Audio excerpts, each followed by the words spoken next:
An overpowered Physic deck, huh? Never seen that before. Hello guys, this is Mr. J, and today I'm going to dive into one of the most powerful decks this format, Gardevior X. Since I've already talked about what I think of the upcoming Mega Evolution set, it feels fitting to talk about one of the decks getting massively upgraded by the set. Before we start the video, be sure to like and subscribe. Our goal is to get 1,000 subscribers before the end of 2025. Now, let's begin. So what made Gardevoir X so strong? It was its ability, Psychic Embrance.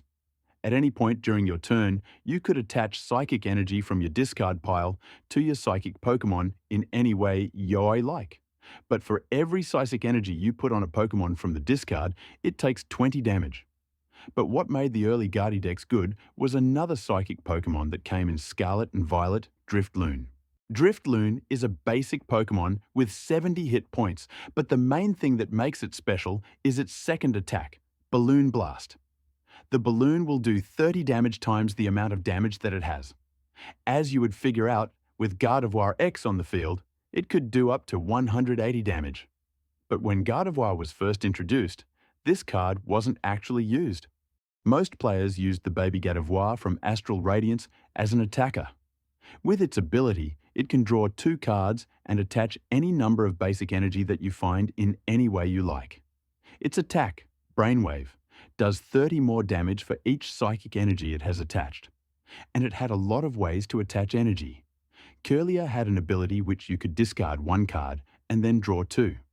With supporting cards like Radiant Greninja to discard more energy and draw cards, Cresselia to move damage back to your opponent, and Zacian Verfev to be another attacker similar to Gardevoir, this deck was absolutely top tier. This was Tord Reklev's list he used to get second place at the 2023 World Championships. And as you can see, it has all of the cards I've already mentioned, plus draw supporters like Professor's Research and Worker, disruption cards like Judge and Roxanne, and cards that help the deck setup like Battle VIP Pass, Fog Crystal, and Level Ball. By now, I'm pretty sure you understand why Gardevoir was so strong. But what would happen if Gardevoir lost a lot of stuff? Every year, the Pokemon Company will rotate out cards with a specific letter on them.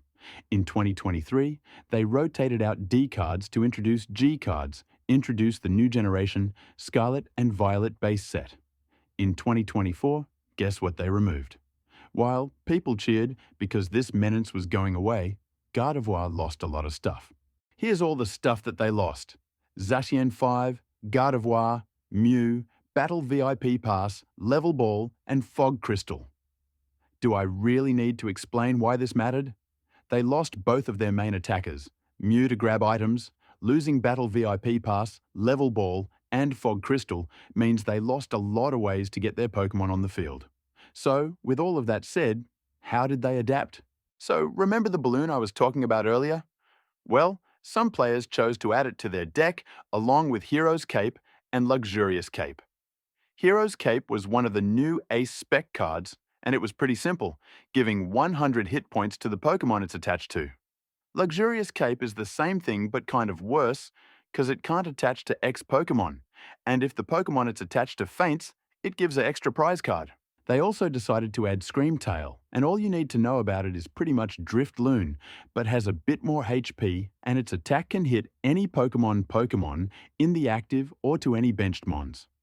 To replace all of their ways to get Pokemon out of the deck, they got Buddy Buddy Poffin, an item card that allowed you to select 2 basic Pokemon with 70 horsepower or lower and put them onto your bench. The deck also got a new tool, TM Evolution. With its effect, you can choose up to 2 Pokemon on your bench, grab a card from your deck that evolves from the Pokemon, and place it on top of the basic you selected. There is a problem I need to talk about though. TM, Devolution. It's the same thing as TM, Evolution, but with a twist. You put the opponent's evolution Pokemon in their hand and leave the basic stage 1 card on the field. This could be brutal for Gardevoir, because if you rare candy into a Gardevoir X, your opponent can use Devolution and send your Gardy back to a Ralts. This isn't the biggest issue this deck has, but I thought I'd point it out. But besides that, Gardevoir got a new card, Monkey Dory. This new monkey has a great ability, Adrenabrain. The ability was once a turn, it could move 3 damage counters from one of your Pokémon to one of your opponent's Pokémon.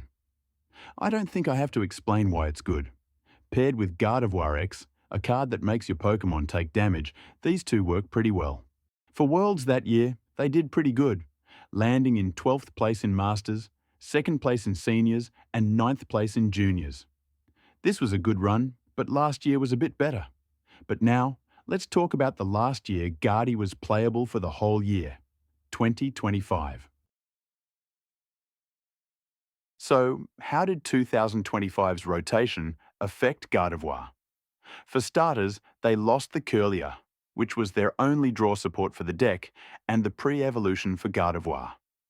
They also lost Manaphy, who protected the bench, Radiant Greninja, which discarded energy for cards, Cresselia to do damage and move damage off your Pokémon, and Hisuian Heavy Ball to get Pokémon from the prizes. With all of these good cards missing, how could it recover? When rotation was put into effect on PTCG Live, when I played on it, I never saw a single Gardevoir while I was playing. None. Which shocked me. The card was still good, but with its draw support getting sent to the grave, it felt like the deck was finally gone from the meta. Or was it? Well, the first regional of the new format, it won.